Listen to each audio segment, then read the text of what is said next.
하나님 말씀은 마가복음 16장 1절부터 8절입니다. 1절부터 8절입니다.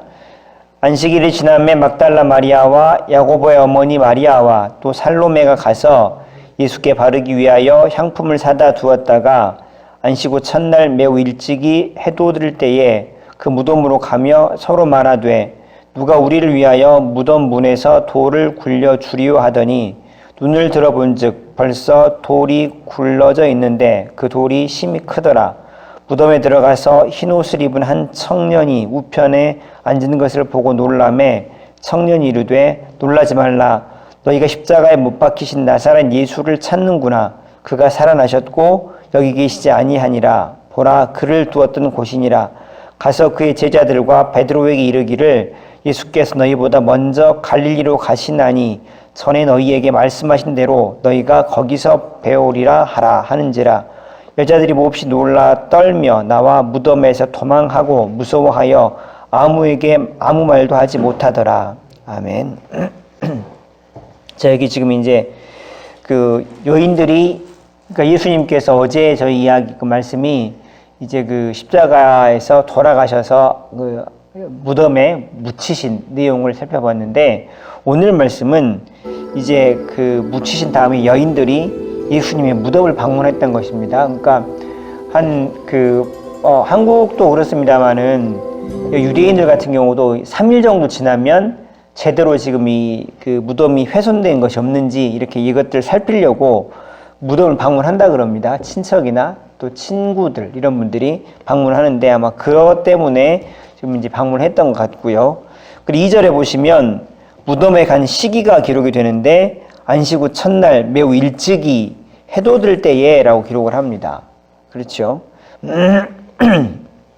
그리고 3절에 보시면 그 여인들이 가면서 나눈 대화가 기록이 되는데 누가 우리를 위해서 문을 굴려주리오라고 하는 것이죠. 그러니까 유대인들은 그 무덤을 만들 때 대부분 조금 이제 이렇게 사는 사람들은, 보통 정도 사는 사람들부터는 그 무덤을 땅에다 만들질 않고 그 평토장을 하지 않습니다. 평토장을 하지 않고 그 돌을 파서, 암석을 파서 거기다가 이제 시체를 안장해 놓는 식으로 하기 때문에, 그래서 이제 여기 이제 아리마드 요셉 같은 사람은 굉장히 돈이 좀 많이 있는 사람이었고 공회원이었기 때문에 그 사람 무덤에 묻었지 않습니까? 그래서 굉장히 큰 돌로 굴을 파고 큰 돌로 굴려놨어요. 그 짐승들이 들어가지 못하도록. 그래서 이제 그걸 여인들도 봤기 때문에 누가 우리를 위해서 무덤 문을, 무덤에 돌을 굴려줄까, 이런 이야기를 하면서 이제 가는 상황입니다. 4절에 보니까 도착해 봤는데 이미 무덤 문이 굴려져 있죠. 그리고 5절부터 7절을 보시면 이제 놀래서 그 안에 들어갔더니 거기서 천사를 만났고 그의 말이 뭐냐면 말씀하시던 대로 살아나셨다. 그래서 갈릴리로 가실 것이다 라고 이야기를 합니다. 8절에 보시면 여자들이 두려워하지요. 그래서 이제 그것들을 두려워하는 상황이 이렇게 이제 기록이 되어 있습니다. 한 가지 기억하셔야 될 것은 천사는 하나님의 뜻을 전달하는 사람이죠.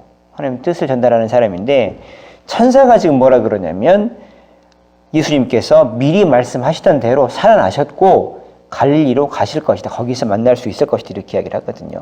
그러니까 결국 무슨 얘기냐면, 이 지금 예수님께 살아나신 것, 요거는 예수님께서 미리 말씀하신 던대로, 그냥 갑자기 지금 일이 벌어진 것이 아니라 예수님께서 미리 말씀하신 대로 살아나셨고 말씀하신 대로 지금 일이 이루어진 것입니다.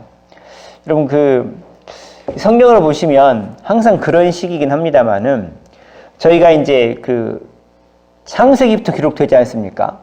창세기부터 쭉 기록이 되고, 그 다음에 성경도 보면 마태, 마가, 누가, 요한복음, 사도행전 이렇게 기록이 되고, 그 다음에 이제 뭐 그 바울의 서신들이 딱 기록이 되는데, 그러면 실제로 그 구약도 그렇습니다만 신약에서도 그 책을 썼던 거 순서가 어떻게 될 거라고 생각을 하십니까? 마태, 마가, 누가, 요한복음 이렇게 썼었을까요? 어떻게 생각을 하십니까? 생각해 보신 적 있으십니까? 그런 거를? 그게 아닙니다. 그 신약에서는 특히나 성경이 쓰여지면 그 바울이 먼저 성경을 쓰기 시작해요. 바울이 데살로니가 전서 아니면 갈라디아서 물론 이렇게 이제 논쟁은 있긴 하지만 어쨌든 맨 처음에 신약 성경을 썼던 사람은 바로 바울입니다. 바울이 성경을 쓰기 시작하고 왜 그럼 바울이 성경을 쓰냐면 예수님의 죽음과 부활이라는 사건이 일어나거든요. 그 사건이 일어나고 그 사건에 대해서 여러 가지 구구절절한 해석들이 달라붙어요. 그러니까 기독교인들은 그것을 예수님 부활했다는 식으로 이야기를 하고 그 다음에 유대인들은 그게 아니라 시체를 돌아갔다 이런 식으로 이야기를 한단 말이에요, 지금. 근데 바울도 맨 처음에 그렇게 알고 있었는데 이제 자기가 다메섹으로 그 예수를 믿는 쫓는 사람들이 거짓말장이다 이래가지고 그 사람들을 잡아 죽이려고 다메섹으로 가는 길 가운데서 예수님을 만나거든요. 만나고 나서 예수님이 정말 살아계신 하나님의 아들인 걸 깨닫게 됩니다. 그리고 자기가 알고 있던 유대교의 모든 것들이 바뀐단 말이에요. 그러면서 이제 예수가 메시아고 그리스도고 하나님의 아들이라고 하는 것들. 그래서 예수를 초창기 기독교인들은 예수를 주요 메시아라고 고백을 하거든요. 하나님의 아들이 세 가지를 고백을 해요. 주 메시아 하나님의 아들이 세 가지를 고백을 하는데 그런 내용들을 가지고 쭉 성경을 쓰기 시작합니다. 그것이 사실은 초대교회 신앙 고백이고 그러면서 20년 지나서 마태복음, 누가복음, 마태복음, 마가복음 쓰여지기 시작하고 그 다음에 이제 주후 90년경에 요한복음 쓰여지기 시작하고 이런 식으로 쓰여지잖아요. 그리고 마지막으로 요한계시록이 쓰이거든요. 그러니까 무슨 얘기냐면 성경이 쓰여지는 쭉 발전들이 있다고요. 그냥 무조건 막 이게 가는 게 아니에요. 그러니까 무슨 말씀 드리려고 하는 것이냐 결국은 초창기부터 이 예수님의 부활하셨다고 하는 것이 사실이다. 그리고 그것이 예수님의 말씀대로 이루어졌다는 그 이야기들이 계속해서 초대교회부터 내려왔던 또 고백되었던 신앙 고백입니다. 그리고 그것은 우리가 초창기 어떤 기독교, 원시기독교라고도 하고 예루살렘 기독교회라고도 이야기를 하는데 어떤 초창기 기독교인들의 모습들을 보면 그것을 그대로 고백하는 것을 보게 돼요.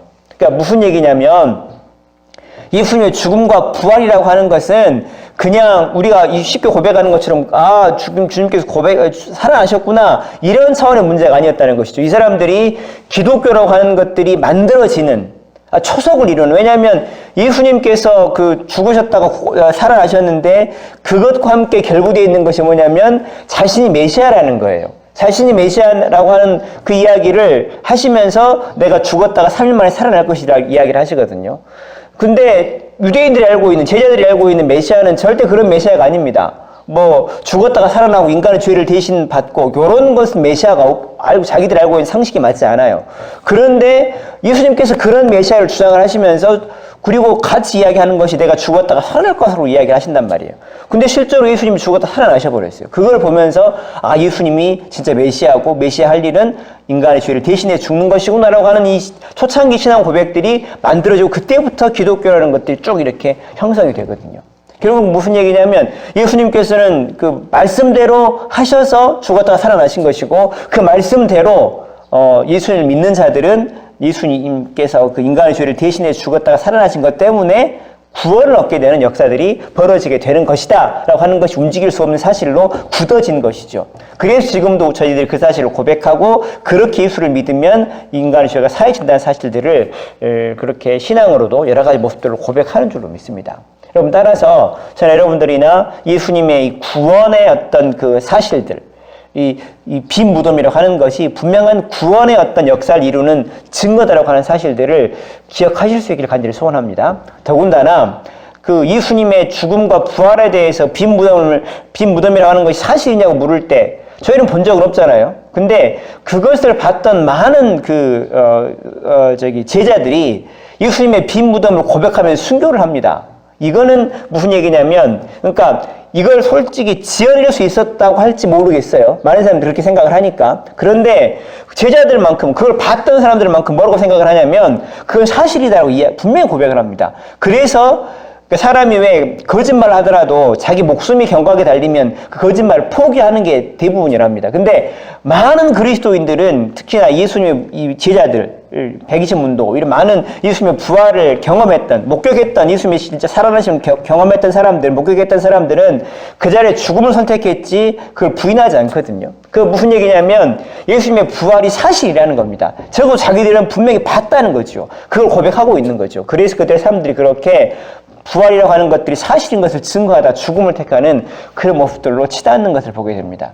결국 예수님의 부활과 이 지금 부활하심, 죽음과 부활의 사실이었고 그것에 근거해서 기독교가 세워지는 것이거든요. 이건 말씀대로 이루어진 것이고요. 그래서 꼭 이 사실을 기억하시고 이건 분명히 사실이고 그 가운데서 우리의 죄 사함 또한 분명히 사실이라는 것들을 기억하시면서 신앙생활들을 감당하실 수 있기를 바랍니다. 그건 누구라도 이 사실을 믿는 자들은 구원을 얻고 예수님을 그 죄가 사해지는 역사가 일어나는 그런 은혜가 임하는 줄로 믿습니다.